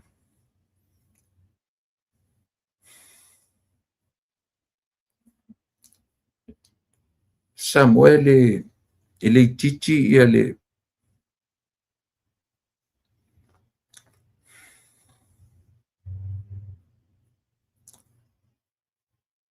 na fisiringia foi la to ina ile tupe Samuel ua halu pa election. Na fisiri lau sunga tulepa. La so sila fia i tupe ia o tele o to e alu. Ke lon mena mua oso e tulepa. Ele tari sa o mai. It didn't answer straight. Ka milo ma tulafon. Pe mertoina. O tulafono na matu fatuina ile orwa o. E tau fia ile mea o le whewa i o whaipule. Ile mea o le fia whaimea. Whawhawhonga le lei sa moe le i tari atoina. O le tulafono le na matu whaia. Mko wa ili pepelo, o le mkwa pepelo le kalile wa mai. Mkwa pepelo wa. E le o lona wha moe lea. O le tapu ni aimon mea o le fia whaimea o sui. O le fia whaitupe. E kasi le ka whaleanga. Na ala na whai to ina tulafono le. E tu ui titi ai leo ese o tangata ma le HRPP. O i tangata atu e fia feo ai. O le angar ko waka i eo ese mai ile afu, le opposition. Para fast full valu e pe fasu fitu sai a teia. Lan me mga mia tulafono le. For what? Na ala na tau whai to ina tulafono le. Ia sustain le namparea. Ia tu mau le nampalea ia teia. Mea na tatu wa ia i winga o te malo pe ua. Ua whasausili. Le kea upu. Le kea tala. Le kea na decision making fai. Lisa, he has the majority number. Fasu fitu i fasu wa. Leo tau manino ia le mena. Ewa. La winga tu la fono lea. La winga tu la fono lea. Pe afa pio le, he knew very well. He was holding the majority number. Ai koe whai ala o le kula fo. Kasi nga wha maunginga o le mea le pepelo ko inga wha mai ka hawhika kai mo le mea whio i whiwhi kupi. Nā ala nau ese tangata ma oe o lau pūlenga wha a minga whai. O lau pūlenga wha iri a min. Wha Hitler. Ia, le ua tonu mai le tatou a angore ne yaso.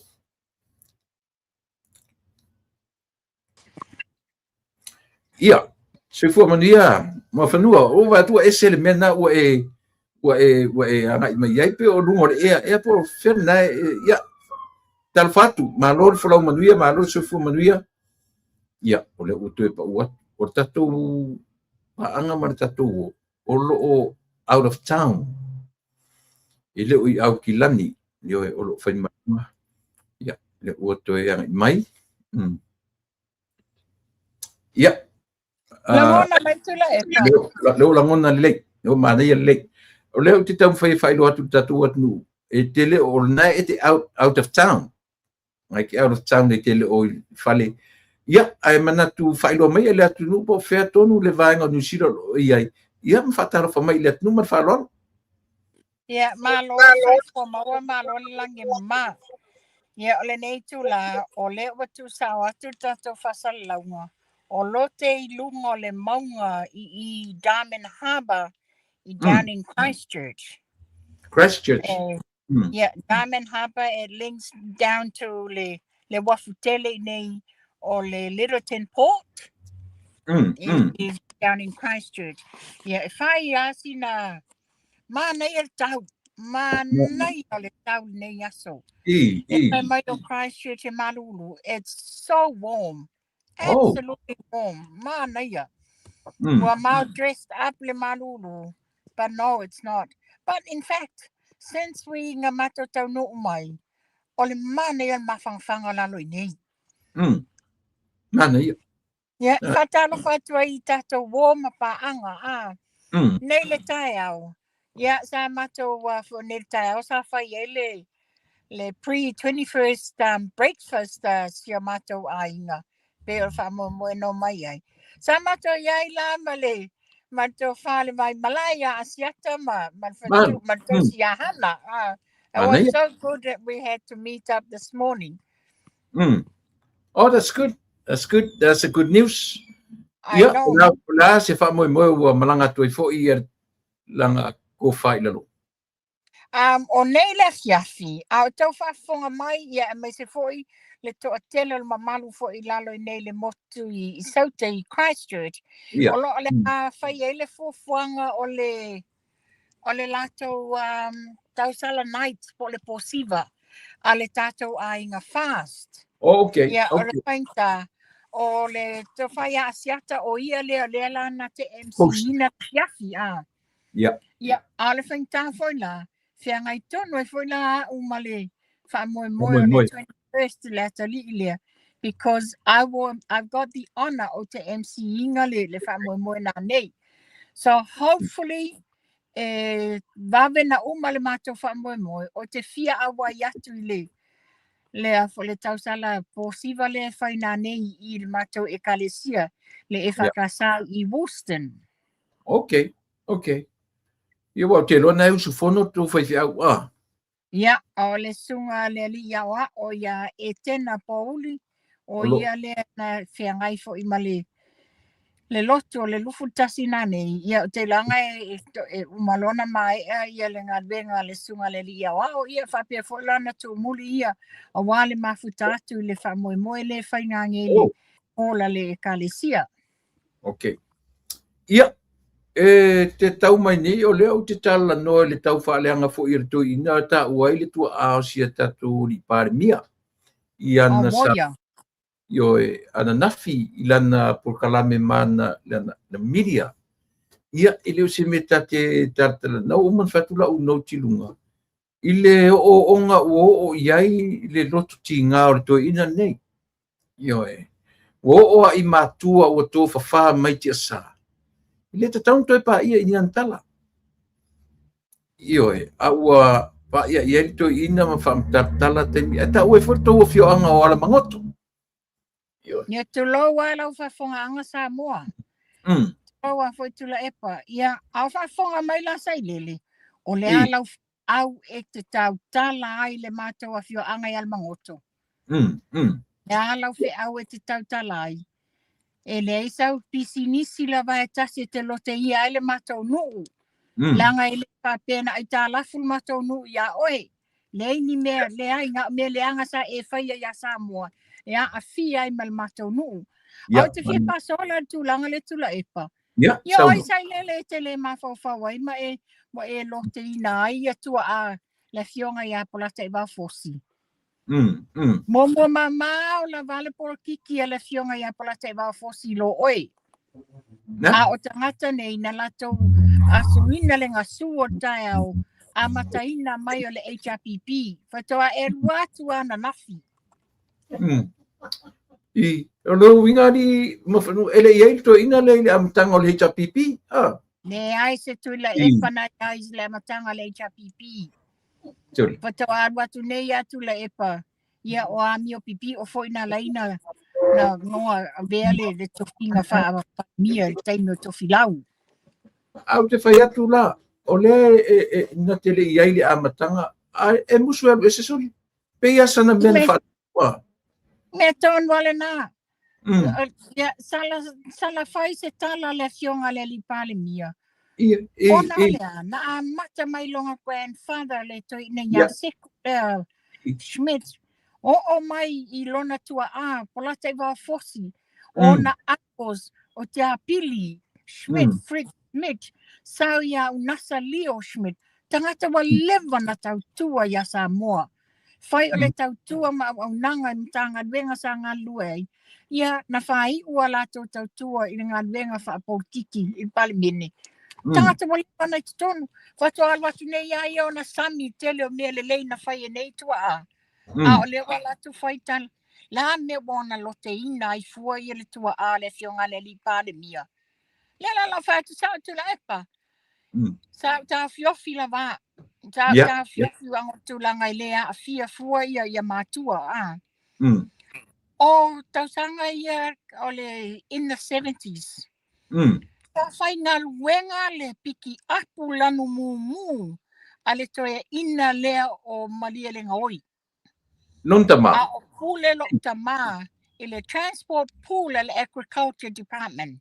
Nai le I tele ni ta valley. E a mai la ta valley ale au whai pisinisi tuma oti tangata I la ta valley. Pa whainga luenga I le ofisa whatoanga. E o la tufa le lau fasi ma mea I tua inu I tua. E to alua la ni te mali I mai to alua mai whale alili. O le fionga ia whono ti peni. Ma le fionga ia misa. Ia marito ina la leo malia le ngaoi mai tua I le pa. Kako le leo ro mafau maru mana tua soro ngā me wale. Ne atu la e po te whai atu ai langa. No nofo mata vale ia le matou ainga le matou fale ia le mangofi. Mai le e o alo ia sa wharai le manava longa luenga. O malo amta vale nei tua. O le ta vale atu ino o misa sa ta vale ta mai no ia mafoe. O le ta vale a fono ti peni sa ta vale le ta mano ia salangi. A le ta vale malia le ngaoi. Sa ta vale ia Frank Nicol. O Frank Nicol e nofo la finge matua tu la epa o yo malia le ngaoi. Le tene no ia manuae. Sai amatou Samatu sapari yaso ia. Ia na. Tu salai e ta vale nei no nofo I lo tama le vai aso atoa o ngalwenga. Aso farai le lo. O lo ta vale ia I tua I lato nu ai. I lato aika. O ia e ta manino tu lava a yaso sa uma. Wale toi whaia la ni ia foi. Toi whaatele ni whaapusa al mato aina whai. Wai e ta e po le se fulu su tasi tai o la sa. Wa fo I mai ta vale ia mai tua. Ia a mai le umu mai ia misa. A mai le umu mai a fonti peni. Momoli mai fo le umu mai a malia le ngaoi. Lea la o te whauto te malamala mai. I le taimi la le ia malia le ngaoi. Ia le taimi e whai e mo mea ta o se I ngā pepa. E whai e se I.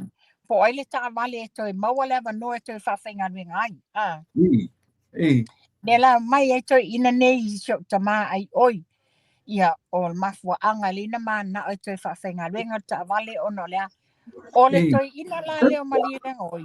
E tino la I tuti lava si toi ina E fio atu ale toi ina I matou fale. Tala noa ma sio tama. O le upula toi ina. O lana ta vale o lo o sa ili le se leni. E tau mawhai whaaputu.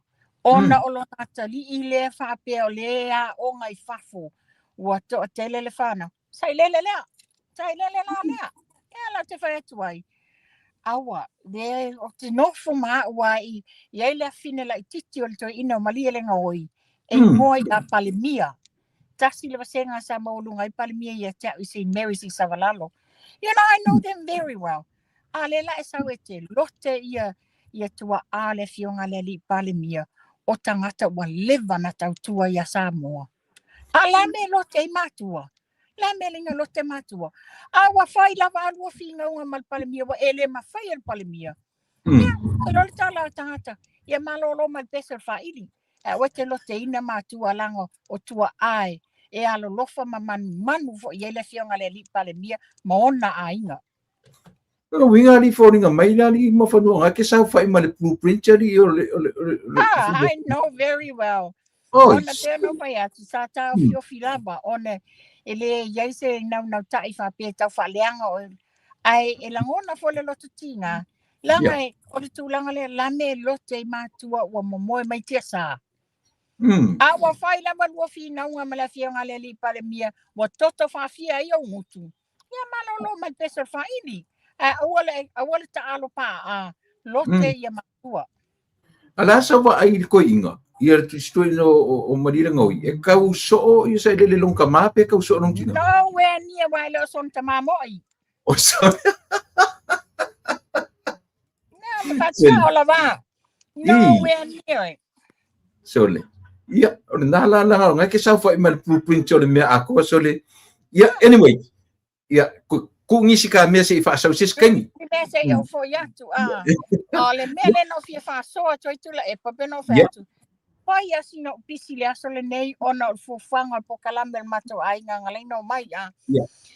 A fi fa so to le mele wa fai mai ai. Le sa lua fa so ai ma. Le fionga ya leota. Is that a talo sanga po se lui.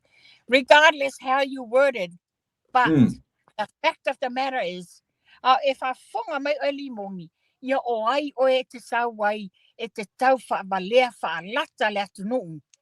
O tau nu elu wane tongi le moa e maule afa. E te whai mai le fionga le li pale mia, e te luo e whai le lua tau tonga i tua and all this. La me la mono i whapea. La me... A whaia o le lasa ili le mio tonu o le afoi, o le tūlanga le maliu o tū au. Awa tū la whono, ala me la wate mono i tū e lo whai whiau. Angale ia o e lo whai whiau. Le whai na nofo ma whai ma le wha mala ia inga o le vaenga ale fast. Ia o whera mo whai ai. A umana e whapea mai. Pe umi le fionga le li pale. Mia ma e toi whapea mai. Se i e se le me oso le pāneta o le lano dis. Ia wā. Wa fai la me wa to tolo mai ai. Au te tau tino atu tula epa. Never e leta li ina le fionga le li pale mia. Ia tu ai ngā mio whaala tua. Yeah. A fai e fai se whamasinonga sa idinga le mio tonu. O luma o le whamasinonga ave i ele mata upu. A le olo sau e te alwe mono i tua le whainga. Io ane whainga whaatautonga. Yeah. Yeah. Ua tele tala avi e le mea. Ona o siona sasi ke lea nga. Whapea i o ma nei ala lana whainga le ua whai. Ua sau runga whapea ia o alolo whatuitanga ta i a teia. Ale mea moni atu la e po walinga sau ai whapea. Ona o lea. Na tā ofti lo le fionga le li pale mia le komiti le na filifilia le sui komsina whataitai. O inala le were desperate. They are absolutely desperate. Mana ia pe kau feso ta ile ina mata punga. Le ala le winga lo kala were desperate. O lono winga e yese me o taulo o tangata into tofi e foi. Ele komisina lango o tau ia nisi lango inga mele. Well, they falling on my e nisi o le tala le na o mai e nisi le ye to finga nei. O so la to lango ina me sa tupu mua. Pe o le whano noanga la le na ai whaftai. Ia, ele foi pena ta sanga te foi le malo le tuno. E moni la vai mea umane e whai. O loo wa ai to a foi le fionga le li pale mia. E le tu ula fo ina. O tele i whalongolongo i le afo i le saunoanga le fionga le li pale mia e le tangata na musu mai e te wana pō.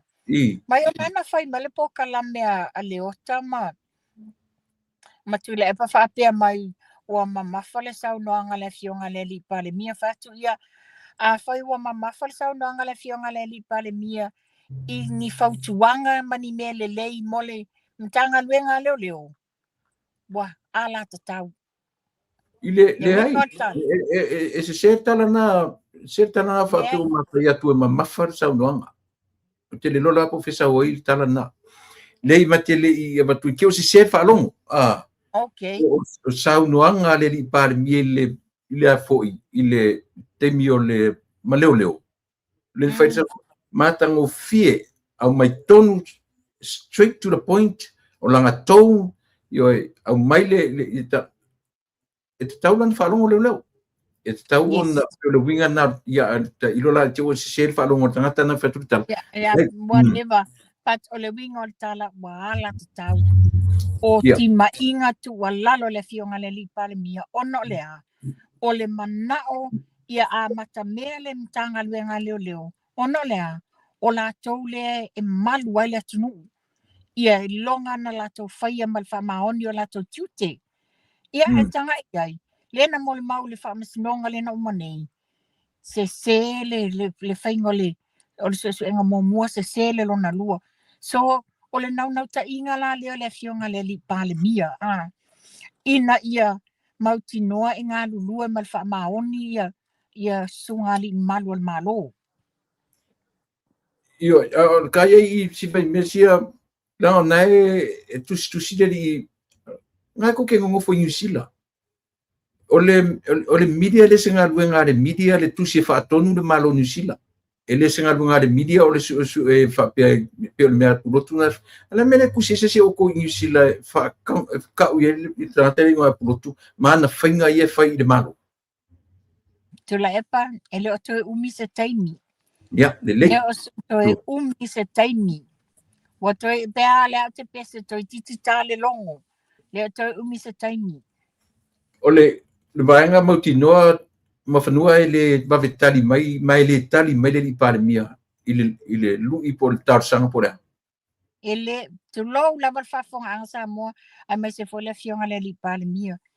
Ele tu mawala loina le fionga le li palemia e tali atu i se vali. Me manino lava natu le epa. You know, le fionga le li palemia wa leva natu wa lalo. Leva, ale o iai. Le ai. Nau mai nei. Nau mai, ale mafuanga le whamasinonga le ngau matu nei le saidinga le miotonu. Lai mafuanga. O ia na le whaile tangi. Lai mafuanga. Nau mai e tam whai whasa taulo le fionga le li palemia. O whia iai. Wa fiu e whai le aini mea manino ma lawo whafonga mo le mausa moa. E mamale fionga le li palemia. Ne lawa angi. Wai loa o le ala afa awau wale su enga le saidinga le amiotonu. Ala upulena lafo. Ma ia fai ko me makolo, fai makolo. Le ai. Elenga kolo. Olo o iai me ta pena. Ele fa pela e kolo. E ke ika le kolo. Ele ke el palemia iai pe ke ika pe a. A e paule me iai le fionga le li palemia. Ta pena mai a ea. Tu sai mala tu la fono. Le se la kukala. E se la kukala ma se foi kala leo pulotu fai. Ele kolo se mea. E paule me lenga koe cancel le komiki lenga kofi. Lenga koe fasa o te le fionga le li pali. Ele fa pe koe kolo se mta upu. O re koe ko finga o le afoi. O re komiti. Menga koe fai. Ele o fa pe kolo se mta upu. Fasa o le auri i fa kukala pelo ia.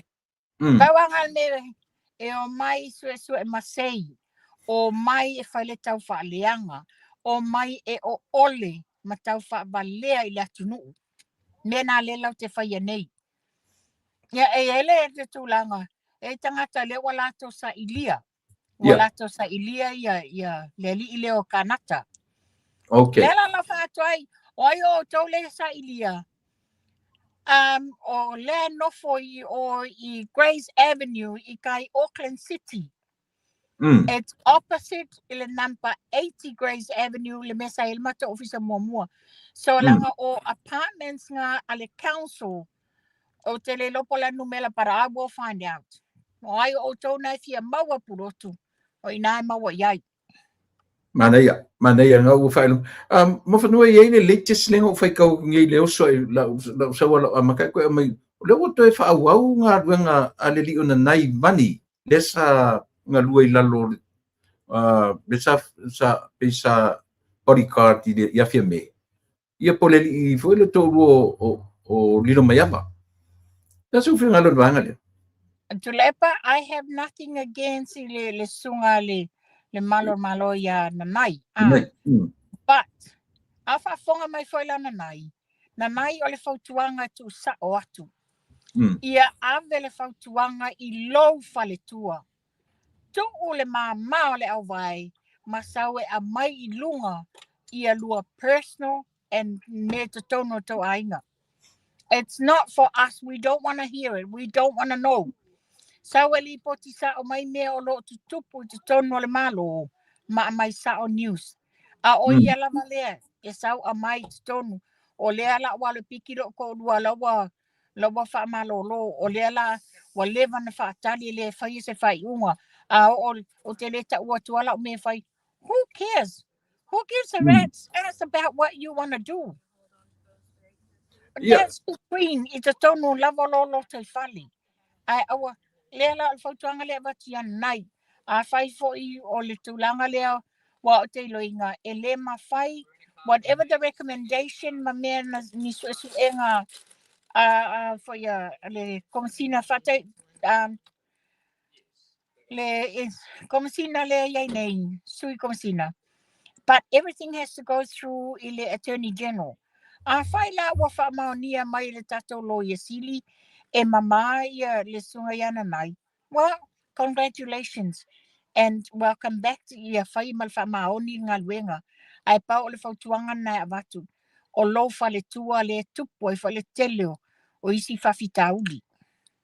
Ia, ele o lau ngasi le sila whaatina, ma lau wa ai I le whartua o le li o na naipat, o le mea le pi whaporeina I tangata, o le whai unga langa whesi matu ia o le mea tau whia I le li o na nai, o lea, o lona papa I tangata e won tangata, o lea watu le whai ngā leo leo. But anyway, yasi tatu tari, no, whesi vave o nei mea, o lea se senga ma leo ki o pokati le keisi o pokati le mali o le leo leo, I le vave, tapon mera vave na mau atari o ia mea.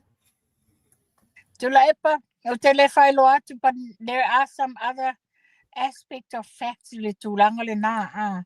Le se I maua ma le whamanianga. Ia, tu sa o lola I le fionga le li pale mia. Tu sa ila ma le maliu o le a foi le li malo ia Penyamina. Ia. Wa le na manino ale tali a pokati. E. Na te le I whanaina le sunga le li malo. Mon. Ia, o se, ona o te whai manatu le teimi, a o lava lo teimi, ia, ona pe inisi mta apu ina e whiangalu iai? O le tūlanga le luia le ula leo, le laufa ia leo puloku, o kānata. Le whape mai ua whai mele, aina malia e mai e tala noma asiata. Ai te mulmuli ane whape mai, o le ai, se ilonga e mai le confirmation, o le la e alwe whaisau course. What for? La le course asiata e whai. Ia oi lo I sumu e te whai mai e alu asiata e whai lana course. Mele maua I lo sau e te wha maua lunga ma e lau tangata e vale o mo tangata. E le lei tangata o le vale ai ola whatuatua. Ola le ami o tonu. E le pe o lau mele whai. E te fia lau lo poto ma lea. E te ola ngoi. Le la wa moli mau mai le tina lea ia whale o polu le mai Melbourne. A mai manino lava tina tele o matanga le na e whaia. Ma la fo manino ai. Le wa e sola. Le ala e le toi whaile na e tu vai I Australia. Because nanga e latua. Hands behind your back. Sipiro ngutu. Yeah.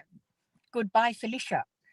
Ala mea le ele mwhai whale nā tapu o na mai lato ume Australia. Nā watu se tangi I New Zealand. O te tari tono le whape wa ye fo nisi tangata.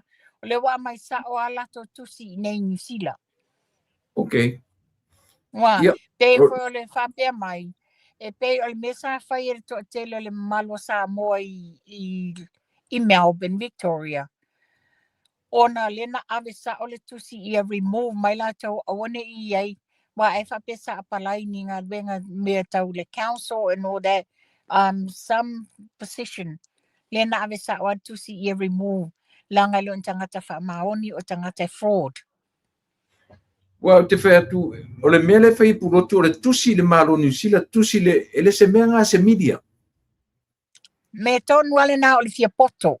Ioi. Ai fia poto la wala e sau e lau tangata. Whai o longa oi tuli solo o tangata. Lea le tūlanga o isi o uso mātutua. Lea tūlanga nei ai. Ia nā, aua te sau e lau tangata. Se ti tilo mo morfa ata. Ti tilo yo o tawhanga vale tamatau. O le si uso ma le si uso. Lea tūlanga iai. Soli ngā tūla whono sa la tau whaia.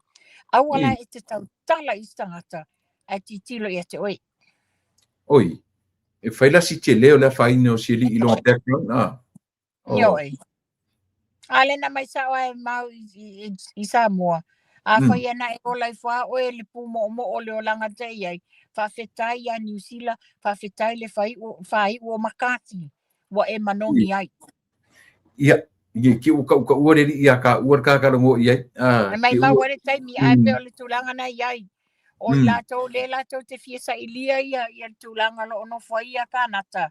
Ia, it's a 80, opposite 80 Grays Avenue i ngai Auckland City. To fitu tu malo ia o whailo mai au whaipule ia e la vea i le pule o langa aia o ai ono o le sa whaim sui pale mia ia o whalo mawaenga to fitu ia i laua ave to mai tai officer le Louis Sili ia la tumtau i le turn ininga mai o le lato paperwork tula epa le te wha malau mai no ata ina wasau le lisi mai Samoa tu sa mua whai lau tala a sau le lisi e right on spot on 100% accurate lau tala na whai ale sau le ina wa tau mai to fitu to malo whai atu loa tali tonu mai oi e mua nei a matila mai palau li tolu ia o whena whai ai na mua lau mai palau li tolu ia o kau fosoringi yes tau foi to fitu ia o rola Louis Sili no vinga o le sila me la o ia tu la fon ale se si me ano fia iai no la ia tu la fon o because wa leva na te tau na mai whamanianga o mea na whaadi e tupe e te whai alofa lai te whono fau ia wai ai nei ona o lela apona ia ele lato ngā luenga a wale lufino o tupe i ati na ele leo lato i tu malo. Mana ia ona whai alofa ona ole taimi o le wala au mai watale taimi te o ele mato whelo inga. Ia lau whaafonga anga sa mo ole na maua se au te lengo ne mata upu uma isi fo mata upu e wa usa whai mautula epa e au te taliu rungai au kilani mo ta po kalame vai aso fo. Ia. Mana ia lelei manuia whai vau le te alo ia mo le whatautei o le fiafio sio nephew manuia tātou e wheloa i pia pe atu e taliua e whainga malanga i au kilani alofa te lea tu ia tā whea ia to e tala noi sitaimi. Ia, lelei whaftai, ia. Whaftai tu lepa, tātou whenai mai anu po, whaftai lau whaponga anga sa mua, soifua. Soifua. Ia, ore nā, pio le whaanatinati atu le mā tanoanga, ia ona o le tūlanga o le tuatua noa ia le tina ia mua whanua ia po le paanga fo, ale tātou po kalame, ia o le te leise mai tūla i le nei ia fiafi. Ia, ai e tātou nunga sa moa, aso tu whaleile ia mātou asto nai, ia o la u toe te mi munmuri a mo tātou le nei vai aso o le aso atai au, pe a pule alofa le atua, e mori i ai le soifua ma le ola. Ia le tātou nunga sa moa. O nei me uma tātou ti tala noa ai ma tātou, tate whanua noa i le i tangata o pongisa o sa wea. Le ai se malama anga, le ai se silafia, le ai se iloa. Ai o whatasia mo tangata, le tātou te whaitau o tangata na taita ia le tātou malo. Ioi. A whaina sau whaitu le epa i le fies futau sanga, le pāle mene o le atunu. ai o tu nga attitude langa ke whaalia ma ia tatu. Na lango na ia le whanonoa. Na lango na ia le luta whanonoa. I lea tu inga tu ina matua whapea. Iwe. O leo tu ina whaia matala mai. Te le lopo tu ina ua whasolo ina matua le mawhawhau. Po ua ngalo me ia teia. Ia po paua u whasolo ina matua ma ua le ave ese me alofa whatangata matua. Ia peu tu e whatamatiti le mawhawhau. Ioi. Se o tātou tilo sa moa i mo meo o whaamasinonga o lo tūla i mai nei. Ia i le tūlanga o lea ua tātou wa ai ai li whaamo meo o saf oi foi o whale alili numero mo mua. Tasi lea whaamasinonga i lela i titi i ale mele la a tatuanga i aisea. O leo ngāli i lena tatali. Ai o mai martala na whaalafi la ua. Elea. Whaalafi fast. E malama ka ele se kanga ka fast. O i foi kau ki kilo sa mo i le whaamasino na whaia le whaamasinonga. Ai sianga le kurkuri apu ai. O ai o le fast. O le fast o le organization. It's a party. It contains many people.